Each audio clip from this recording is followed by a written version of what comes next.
Você vai assistir agora a mais uma produção da Alameda. É muito bom ter você conosco.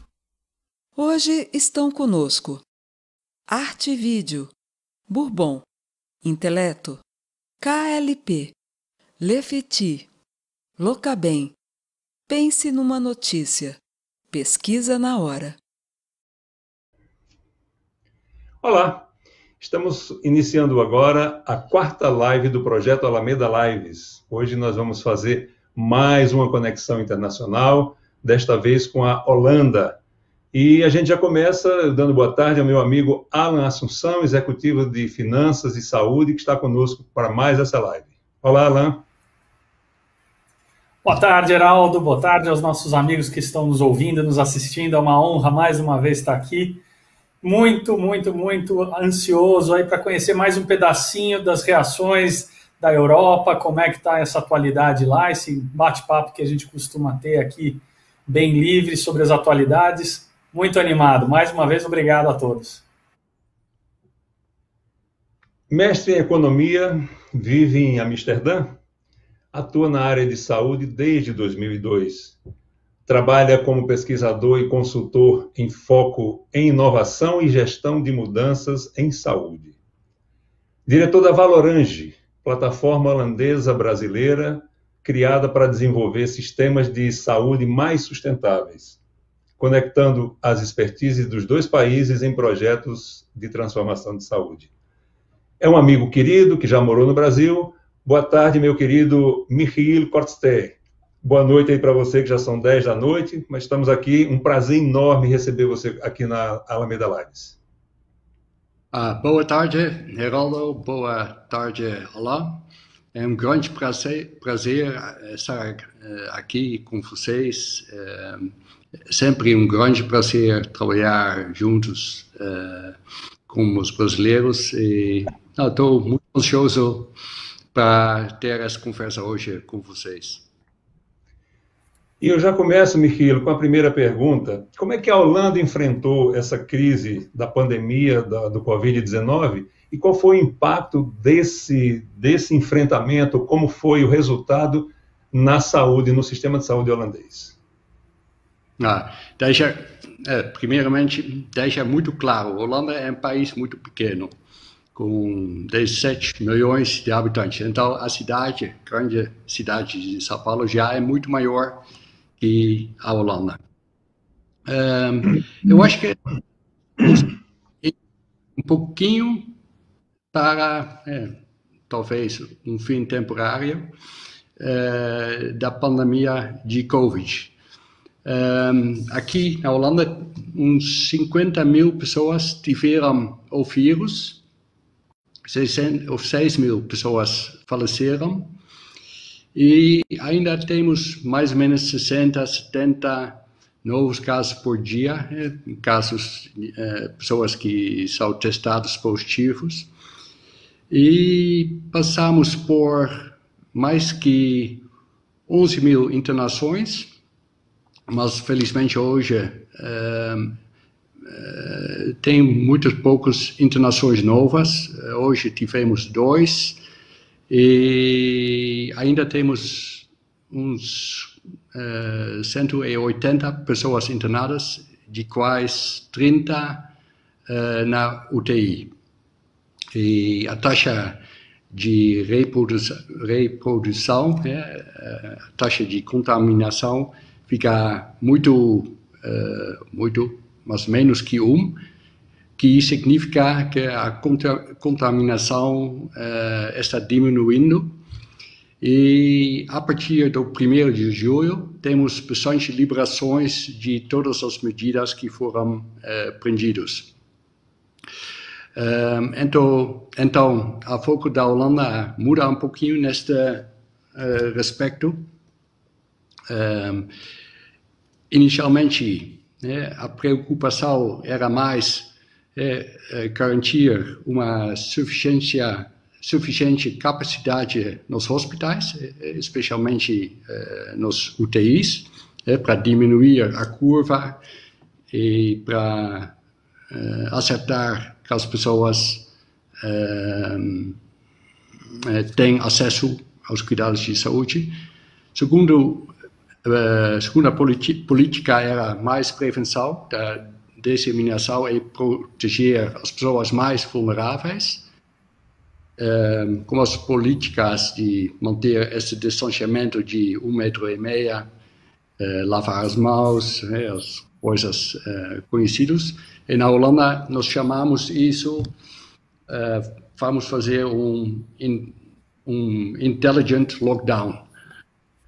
Não porque estamos mais inteligentes que em outros lugares, mas era mais uma chamada para os holandeses que normalmente não obedecem, não respeitam regras, mas para realmente fazer uma chamada para todo mundo entender o porquê e para assumir a sua responsabilidade.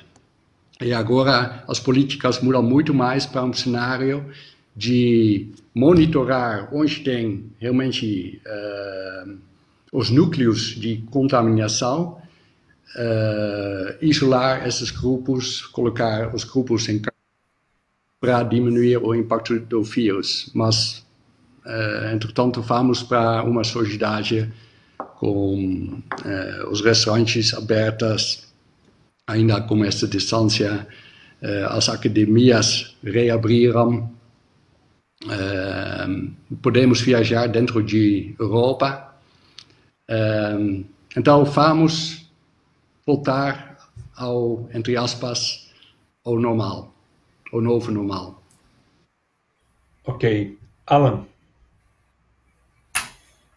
E é muito bacana essa diferença de momento também. A gente conversava um pouquinho antes de começar a nossa live. São 10 horas, um pouco mais já, passado das 10 horas da noite aí em Amsterdã. Agradecemos de novo o horário. E tem luz do dia, né?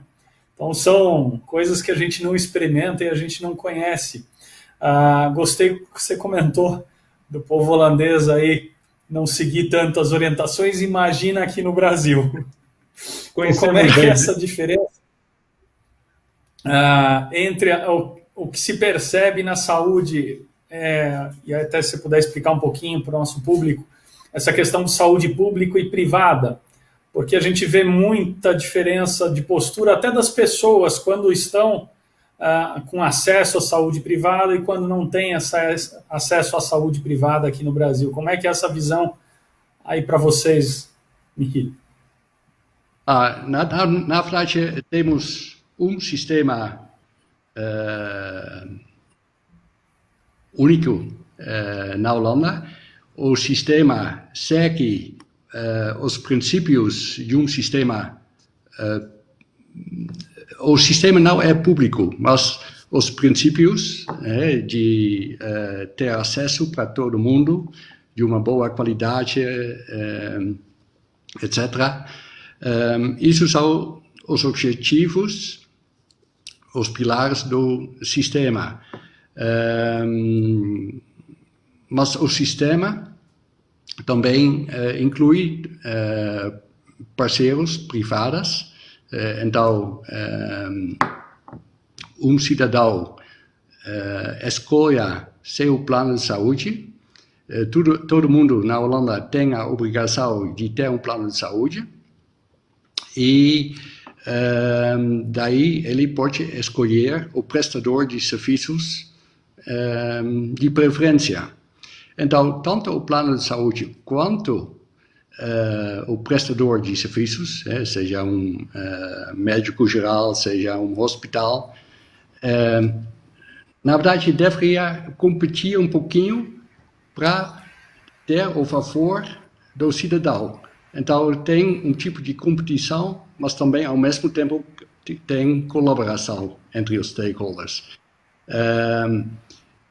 É o plano de saúde, mas também o prestador tem que cuidar muito bem do cidadão, porque se ele não faz isso, o cidadão vai para um outro lugar e o prestador e também o plano de saúde corre o risco de ir à falência. Então, tem uma mistura de princípios de um sistema público, com valores públicos, mas a execução é também feita pelas parceiras privadas.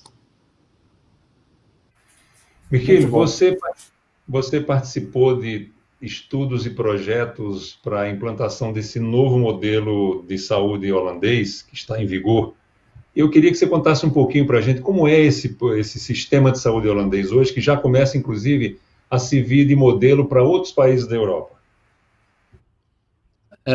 Sim, na verdade, tivemos até 2006 uma divisão baseada na renda das pessoas. Então, quem ganhava menos ficava com um tipo de sistema público e acima de um certo salário você pertencia a um tipo de plano de saúde privado. E o governo holandês decidiu, vamos acabar com essa distinção entre esses dois grupos na Holanda, que em essência foi baseado em salários. Hoje em dia sabemos que a divisão real na Holanda é muito mais em respeito à saúde e em respeito a muitas outras questões, é muito mais baseado na escolaridade da pessoa.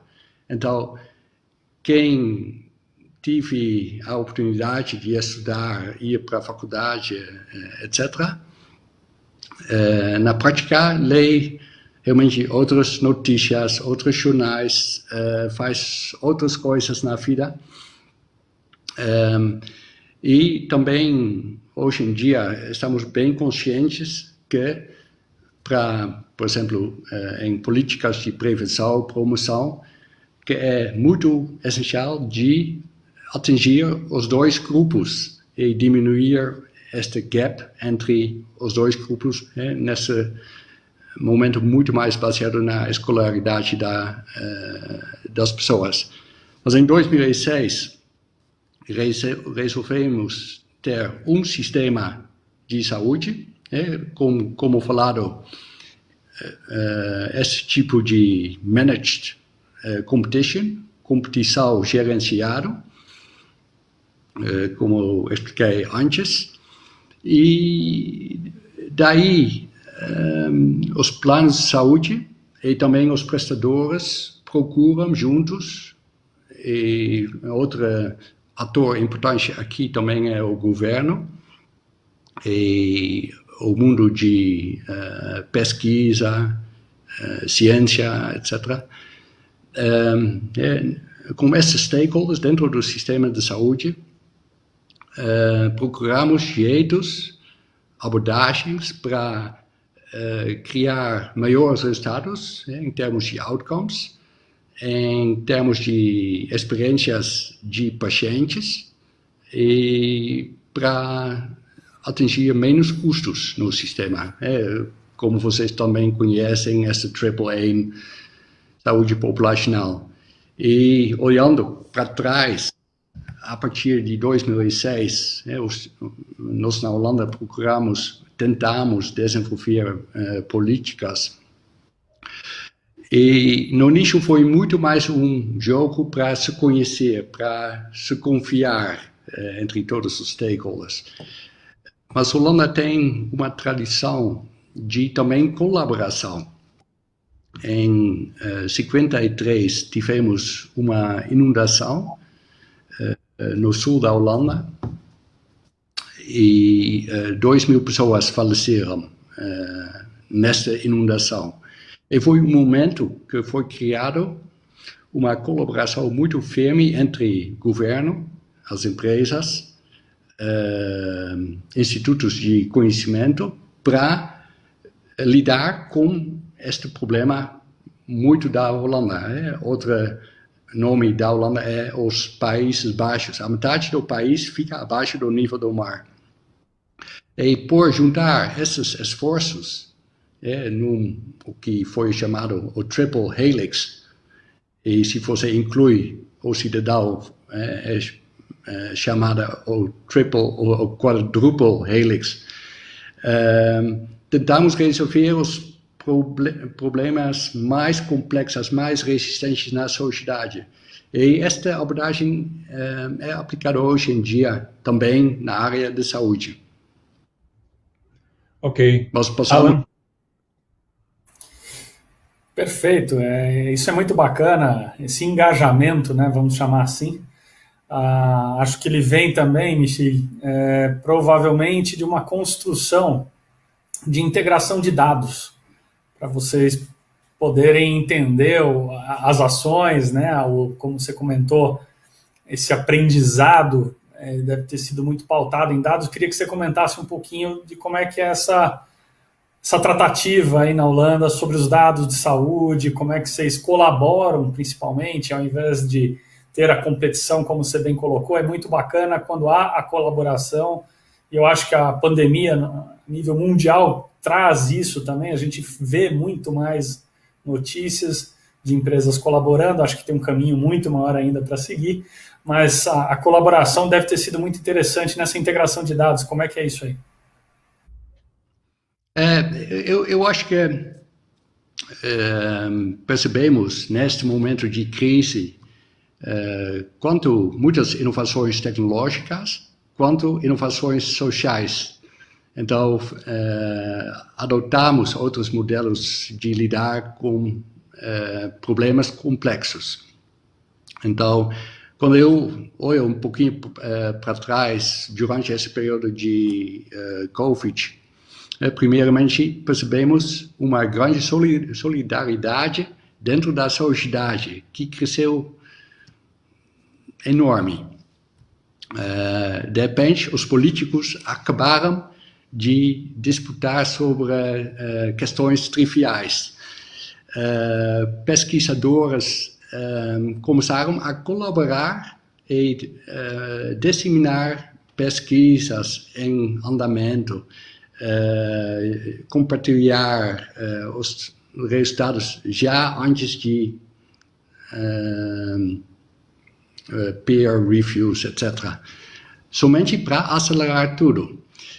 Empresas ofereceram suas fábricas, por exemplo, para produzir máscaras. Foi fantástico. E todo mundo entendeu que o vírus é um inimigo bem forte e a gente precisa se juntar para lidar com essas questões complexas. Também as pessoas perceberam muito que os profissionais em saúde realmente se mostraram heróis. Passaram por muitas dificuldades. No início tinha uma falta de muitos materiais, máscaras, roupas de proteção. Mas ainda as enfermeiras, os médicos cuidavam muito bem de todo mundo. Frequentemente os pacientes em quarentena somente estavam junto com as enfermeiras, os médicos, e estes enfermeiras, médicos foram as únicas pessoas que foram um tipo de contato com a família fora da sala no hospital. Então, tinha muito respeito,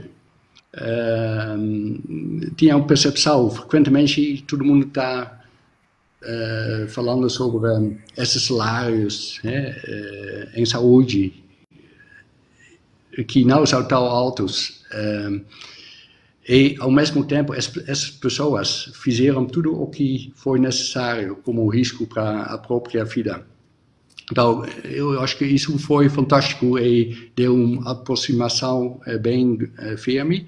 Percebemos mais colaborações também na área de saúde. Tinha um hospital que começou um serviço de atenção domiciliar junto com uma organização de home care, como suporte do plano de saúde. Então, em vez de uma enfermeira do hospital atendeu o cliente, o paciente no hospital, uma enfermeira de outro tipo de home care, que presta mais assistência domiciliar, suporte social, foi para a casa do cliente e prestou de forma muito humanizada, muito personalizada o que esta pessoa precisava. E, ao mesmo tempo, por um custo muito menor que o hospital ia fazer normalmente. Então, nasceu também inovações, maior qualidade de serviço, maior experiência do cliente e por menos custos. Então, esse tipo de combinações vão ficar depois. Os planos de saúde largaram muitas exigências, demandas em termos de burocracia. Normalmente, administrador e profissional em saúde perde mais ou menos 30% até 50% do seu tempo em questões administrativas. E, de repente, por causa da pressão sobre o sistema, não precisavam mais fazer esses registros e economizar muito tempo para fazer assistência. Então, e também mostrou mais confiança do lado de plano de saúde para adotar outros tipos de colaborações. Percebemos mais inovações tecnológicas, por exemplo, hospitais, médicos gerais, organizações de home care, atenção domiciliar, começaram a usar WhatsApp, por exemplo, e outros aplicativos para fazer a consulta ou a assistência remotamente. Percebemos mais assistência em casa, tanto social quanto medical care. E essas medidas, essas tecnologias também permitem fazer uma assistência mais personalizada. Uma pessoa gosta disso, então você liga e somente precisa de poucos minutos para verificar se tudo está em ordem com a pessoa. E você pode também verificar se ele precisa mais. A pessoa, a enfermeira vai à casa da pessoa. E outra vez a enfermeira fica mais tempo com a pessoa, mas deu mais variação entre os vários clientes. E também aprendemos... Desculpe, perdão. Desculpa. Alain, sobre a sua pergunta de uso dos dados, convivemos vários exemplos que, por exemplo, os médicos gerais começaram a montar maiores websites para fazer um tipo de autotriagem para lidar com as questões mais urgentes e conseguiram substituir 10% das visitas ao médico geral, que deu um alívio também. E também os especialistas nos hospitais falam estas teleconsultas vão ficar, porque economizou muito tempo deles e permitiu os especialistas para realmente dar uma variação personalizada no atendimento das pessoas. Ok. Então é realmente uma... Pode completar, Michiel, tranquilo. Não, eu acho que convivemos realmente uma mistura de experiências e inovações, tanto tecnológicas quanto o uso de dados. Então, eu acho que bastante dessas inovações vão ficar. E outra questão que vai ficar para mais a longo prazo é que nós convivemos aqui na Holanda, esta pandemia e percebemos que este sistema de saúde de hoje em dia não é sustentável. Percebemos que a maioria das pessoas que faleceram, dos óbitos, pertencem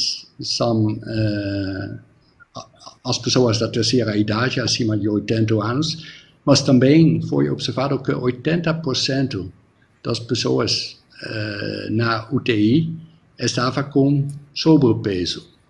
E as pessoas que sofriam mais desta pandemia, de forma geral, estavam com doenças crônicas, então ficavam mais frágeis.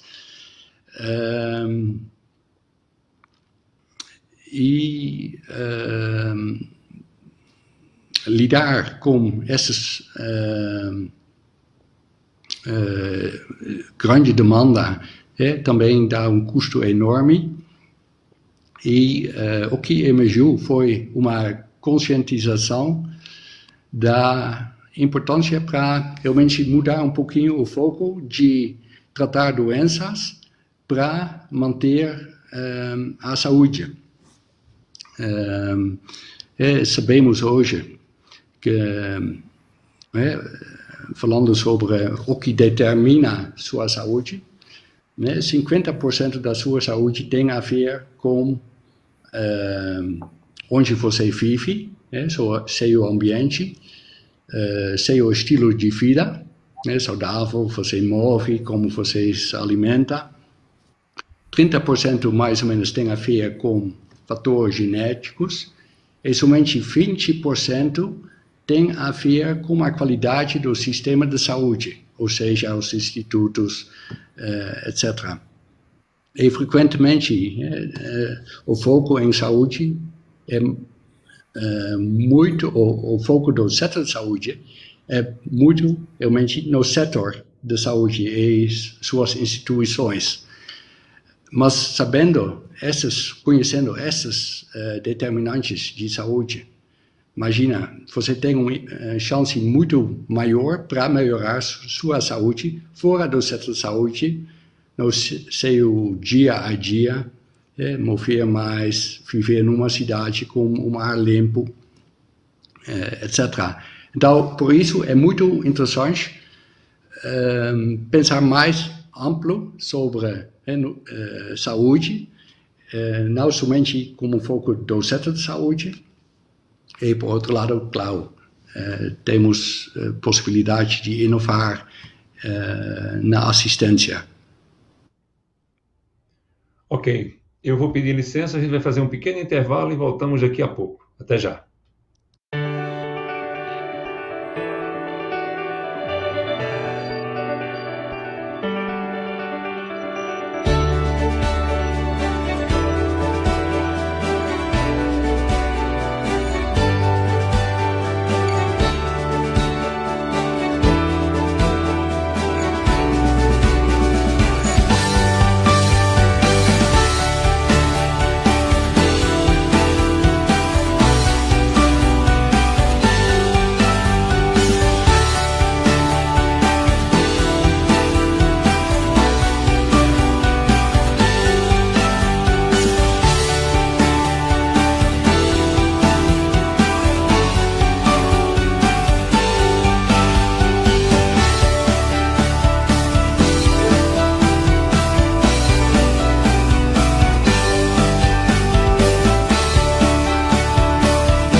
É reconhecido, Michiel, no mundo todo, que a Holanda tem uma capacidade enorme na questão da integração de dados. É um país que avançou muito na questão de integração de dados, como o Alan acabou de chamar a atenção, e você também já falou um pouco sobre isso. Então eu pergunto, como é que essa integração de dados refletiu positivamente nesse conceito de saúde coletiva que a Holanda tem hoje? E, principalmente, como é que ele está impactando positivamente a gestão da saúde? E quais são as principais virtudes, os melhores resultados que você destacaria dessa questão toda da gestão com essa integração de dados?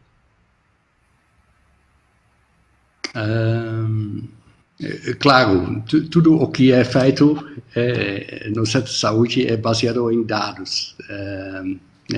No lado de pesquisa, desenvolvimento. Como eu falei antes, aqui na Holanda tem essa abordagem de triple helix, então a colaboração entre o governo, as empresas e os institutos de pesquisa, e tem realmente políticas nacionais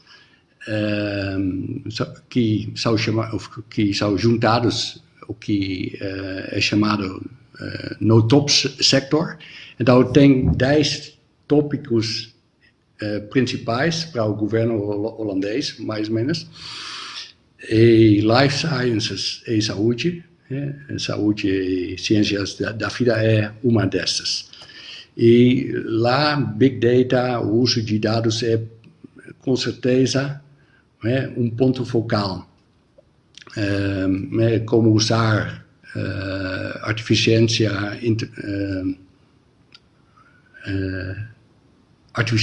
intelectual para gerar, para analisar dados, gerar novos insights. Por outro lado, também no lado de assistência, a contratação de planos de saúde, a contratação de prestadores de saúde, tudo é baseado em também análises de dados para realmente aplicar as melhores práticas possíveis e para evitar qualquer desperdício em saúde. E aqui temos um grande desafio para reduzir o desperdício em saúde, que é estimado mais ou menos talvez até 40% de custos em saúde. E desperdício é definido realmente como assistência que poderia ser evitado, que não é muito eficaz, que poderia ser feito de forma mais barata, mais eficaz,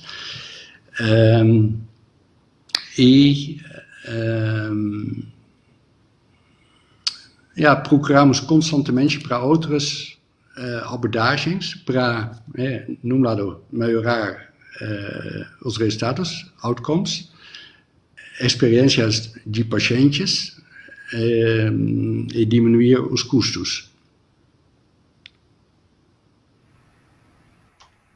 Alan, você agora também. Vou aproveitar o gancho e fazer uma licença poética, né? A gente vê aí, como o Michi colocou, 50% dos fatores que influenciam nossa saúde dependem de nós, né? Onde vivemos, os nossos hábitos. Temos aí 30%, em torno de 30% da carga genética, né? E essa visão é maravilhosa porque diz que eu tenho que ser responsável pela minha saúde. Só que quando a conta fica no bolso do plano de saúde, do prestador, da empresa, às vezes eu não tenho tanta disciplina, né? E aí cai nesse volume enorme de desperdício, que é o desperdício desde um excesso de exames ou prescrições que eu possa ter durante a minha vida, ou até chegar num momento de vida onde eu estou menos cuidado por mim mesmo, vamos colocar assim. Eu vou lançar o pensamento aqui na licença poética. As pessoas que chegassem na idade de aposentadoria, com as suas variações de saúde bem administradas, deveriam ter o dobro da aposentadoria, porque na vida inteira elas teriam gasto muito menos em todo o sistema de saúde.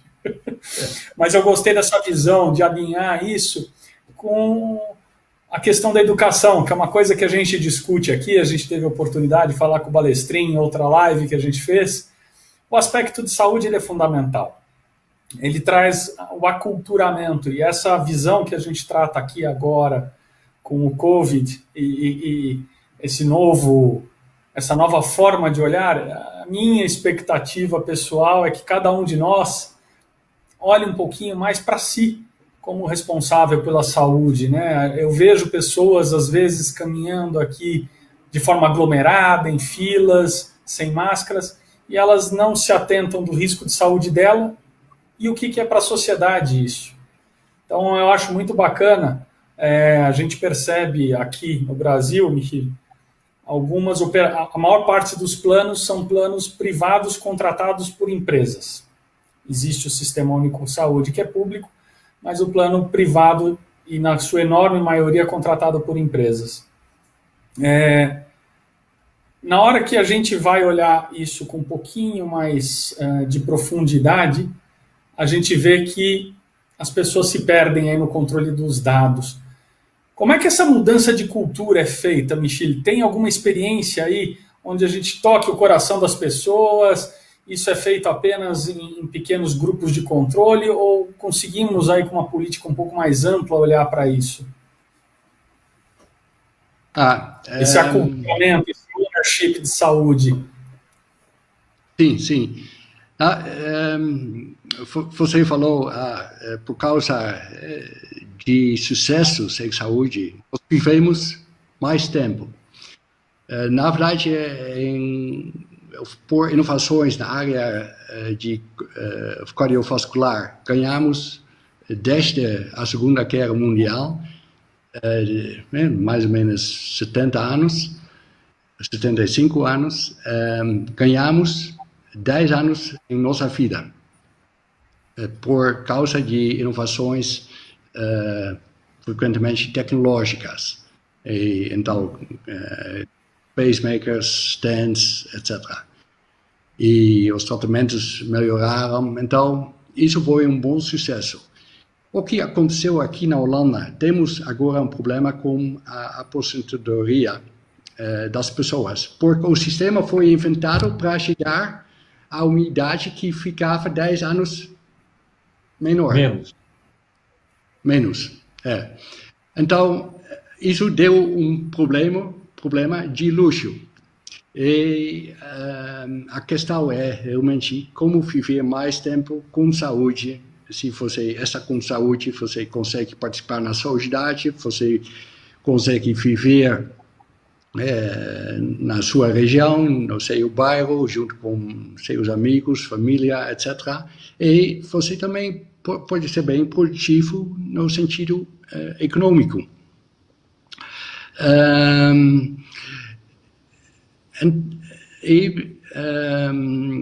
Eu fiz uma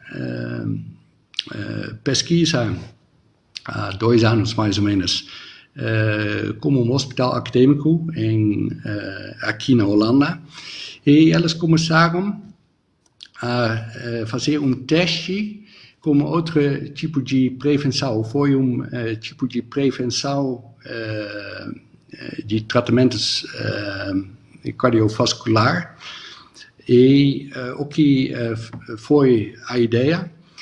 Antes de ter uma cirurgia cardiovascular, o paciente teve um programa de prevenção e recuperação cardiovascular que existia de fisioterapia, terapia junto com uma dietista ou nutricionista para ajustar seus hábitos de nutrição, counseling por um psicologista, etc. A ideia desta prevenção, prevenção secundária, a pessoa já estava com um problema cardiovascular, era que a condição do paciente era melhor antes de ter essa cirurgia. E com melhor condição, a chance de ter eventos adversos durante o tratamento reduziram. E, ao mesmo tempo, foi feito mindshift da pessoa para mudar seus estilos de vida depois, para ter uma solução, abordagem mais sustentável. E, claro, esta terapia era mais caro para dar, mas o resultado foi enorme. Os pacientes saíram muito melhor e reganharam uma melhor qualidade da vida. E este programa de prevenção foi suportado, foi apoiado pelo plano de saúde, que estava a fim de criar, de contribuir a uma melhor saúde e também melhor qualidade da vida da pessoa. E ao longo tempo, ou de longo prazo, reduziram também os custos da pessoa para o plano de saúde. Então, isso é um exemplo como o plano de saúde implementou no final, através desta prevenção num hospital acadêmico, e que deu realmente uma melhoria para a pessoa e também para o plano de saúde. Eu também vejo muitas possibilidades, especialmente para planos de saúde, que poderiam estimular abordagens de prevenção e promoção entre seus funcionários e suas famílias. Porque um funcionário saudável é um funcionário muito mais produtivo. E também, se o plano de saúde cuida muito bem da família do funcionário, o funcionário é muito afim de realmente trabalhar, né, sem preocupações com esta empresa. Então, eu acho que seria uma abordagem muito viável. E o que a gente então, percebeu também... Desculpe, perdão, por favor. Não, por favor. Então, para quem está nos ouvindo e para todos nós, a gente pode mudar de hábito mesmo aos 40, 50, 60 anos. A gente ainda pode recuperar bom tempo e boa qualidade de vida. Pois aí, eu acho... Sim. Na verdade, não sei, mas eu ouvi uma vez de uma professora de Leiden, e estuda quem envelhece e quem não. Ela falou, até no mínimo 55 anos, você consegue recuperar muitos danos de saúde. Então, temos muito mais tempo, muito mais chances em nossas vidas para realmente adotar estilos de vida saudáveis. E como vocês talvez saibam, tem muito interesse em estudar as zonas azuis, onde as pessoas vivem, tem mais centenários que vivem com mais felicidade e com maior saúde. Mas isso também tem muito a ver com a qualidade da vida das pessoas. E a sensação de fazer parte da comunidade, fazer parte, saber por que você se levanta de manhã cedo, isso. Além de ir uma dieta, fazer não exercícios, mas promover, etc. E uma coisa que eu acho que ficou muito claro para nós, apesar do momento trágico que o mundo todo está vivendo, nós percebemos nessa pandemia a necessidade de cuidar da saúde, né? Então, eu acho que é um momento positivo para que todos os atores do sistema de saúde tentem buscar alternativas para a gente se conscientizar melhor da saúde, né? Inclusive dessa questão que você abordou, Michiel, do plano de saúde enxergar não apenas o titular do plano, mas a família dele, né? Quer dizer, então nós estamos vivendo um momento que nos dá essa oportunidade de repensar muito toda a nossa postura diante da nossa própria saúde, né? Então, eu acho que é um momento para se tirar muitas lições. E eu pergunto a você é um homem experimentado que viaja a muitos países e tudo mais, conhece as realidades de muitos países, inclusive viveu aqui no Brasil durante 6 anos, né? E eu lhe pergunto, como é que você pensa hoje, como é que você enxerga o mundo, as condutas que o mundo teve, das populações de governos, como é que você enxerga o mundo agora no pós-Covid? Como é que vai ser para nós todos, independentemente da idade que a gente esteja, envelhecer nesse mundo pós-Covid? Eu vejo, eu acho que dois lados. Num lado temos muitas polaridades, convivemos em muitos países, realmente movimentos que são mais em favor de polaridades. Por outro lado, eu sinto que tem mais e mais um entendimento que temos mais e mais a lidar com questões muito complexas.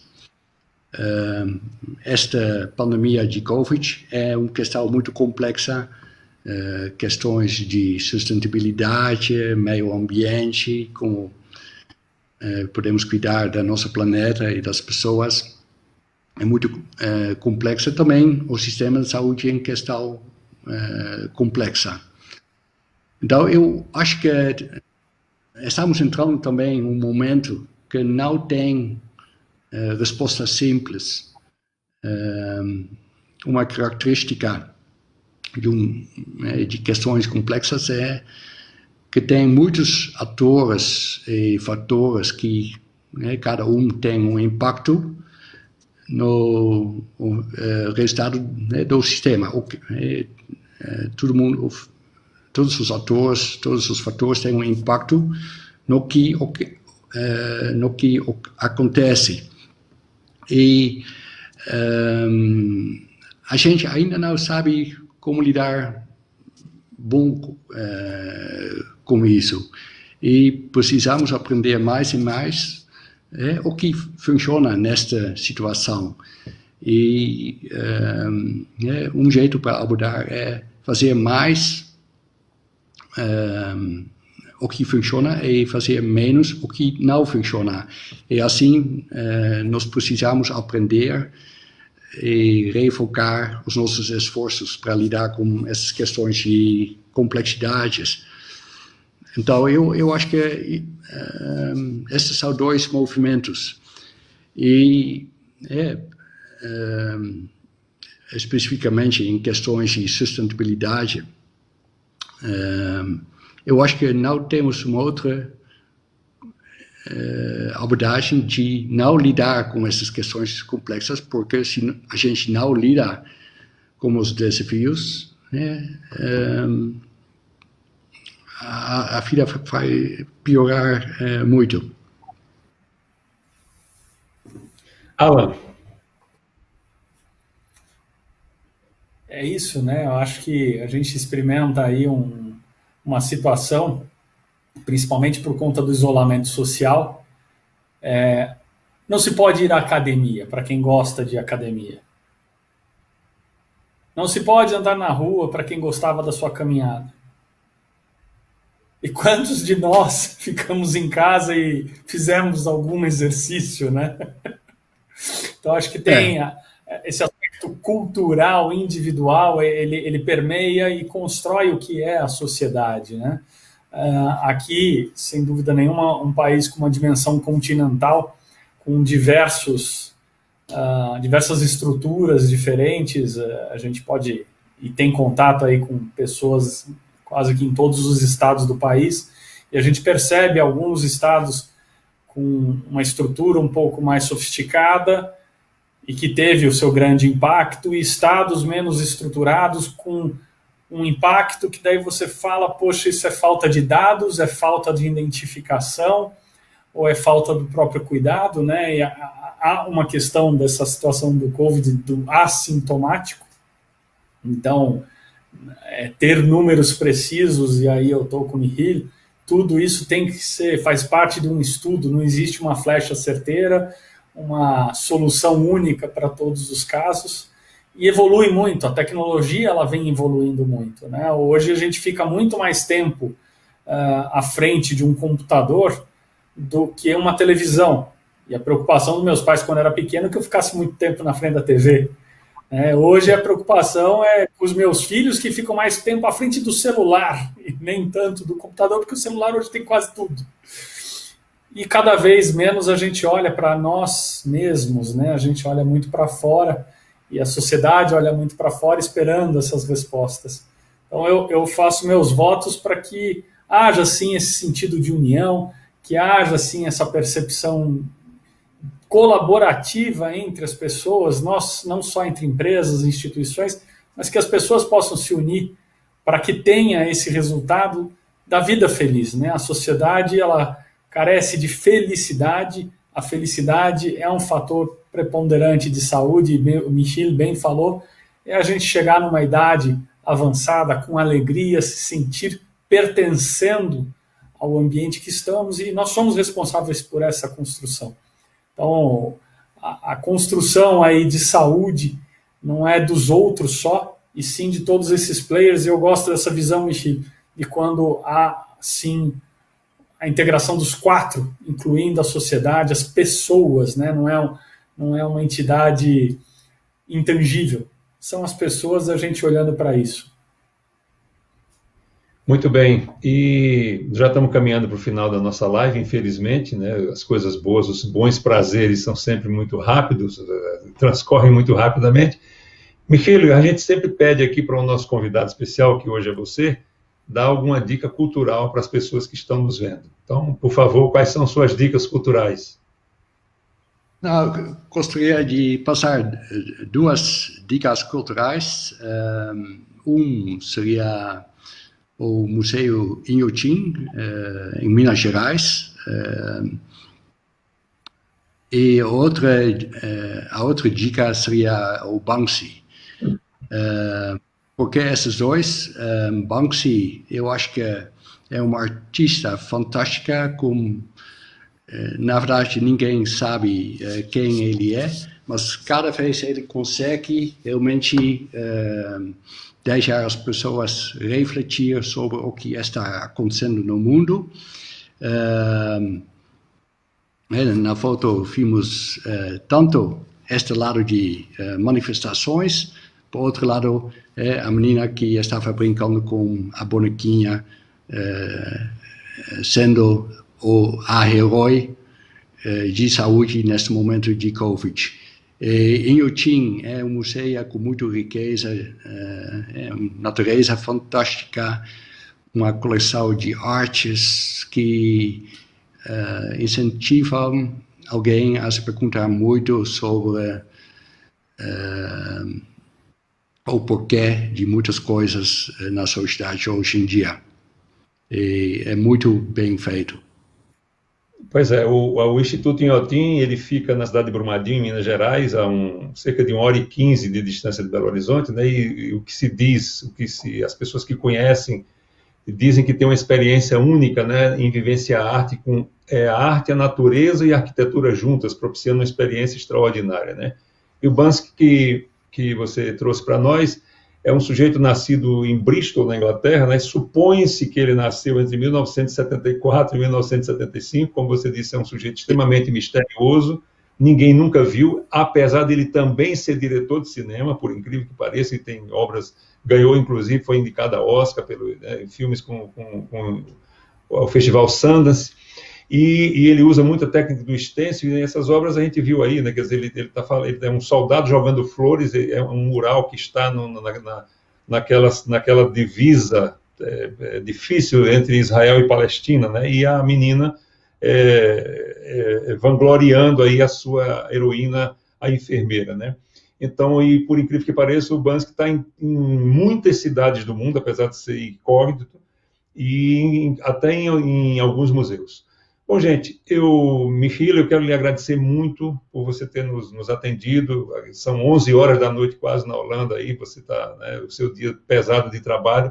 Então, muito obrigado pela sua visita aqui a nós nessa sala de bate-papo da Alameda Lives. E eu gostaria que você recebesse o meu abraço distante, né? Faz algum tempo que a gente não se vê. Nós que fomos apresentados pelo nosso querido Eduardo Giacomazzi, que está nos assistindo aí, que já fez a divulgação toda e estava todo entusiasmado. Então, muito obrigado pela sua presença e para você se despedir, então, do nosso público. Muito obrigado, foi um grande prazer e um grande abraço para vocês. Muito bem. Alan, e agora você também, meu amigo, nossa despedida de hoje.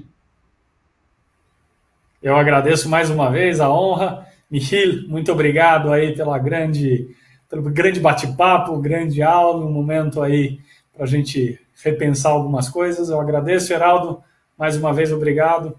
Excelente bate-papo, muito obrigado mesmo. Ok.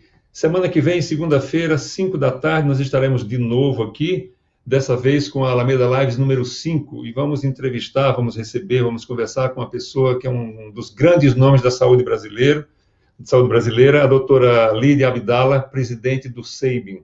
Sabin, que é um laboratório de análises clínicas sensacional, uma das melhores empresas para se trabalhar, e certamente vai nos trazer aqui uma grande conversa, ótimas experiências e uma mensagem positiva, como é o que a gente tem buscado fazer. Mais uma vez, muito obrigado pela sua audiência e até semana que vem. Obrigado. Você acabou de assistir a mais uma produção da Alameda. Obrigado.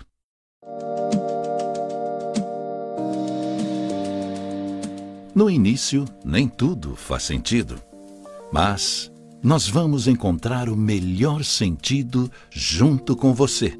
Afinal, nossa especialidade é criar eventos, desde o conceito. No início, tudo se resume a espaços vazios, e nós vamos ocupá-los da forma mais criativa e impactante. Tudo vai sendo cuidadosamente desenhado, e as peças começam a chegar para a montagem do enorme quebra-cabeça.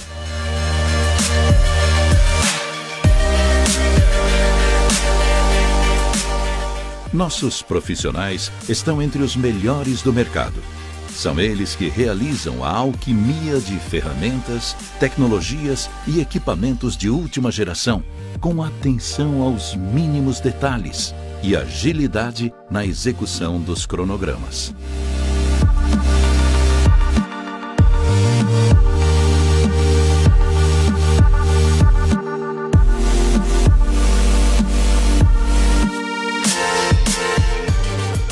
Em pouco tempo, as peças vão se encaixando e revelam o cenário. Tudo começa a fazer sentido. O quebra-cabeça vai se deixando ver e ouvir. Está quase montado.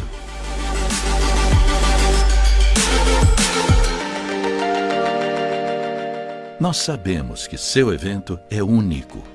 Um grande momento para sua empresa e para você. Logo entregaremos a cena pronta para que o show comece e encante a plateia. Quando as portas se abrem ao público, é hora de reforçar laços, promover novos relacionamentos, expandir fronteiras comerciais, transmitir conteúdos, fazer brilhar sua marca, sua mensagem institucional e seu portfólio de negócios. E nós estaremos sempre aqui, nos bastidores, oferecendo a segurança da nossa experiência profissional para que seu evento seja único, encantador e inesquecível. Este é o nosso jeito de atuar desde 1998. Somos a Alameda Produções. Basta nos chamar. Será um prazer atender você.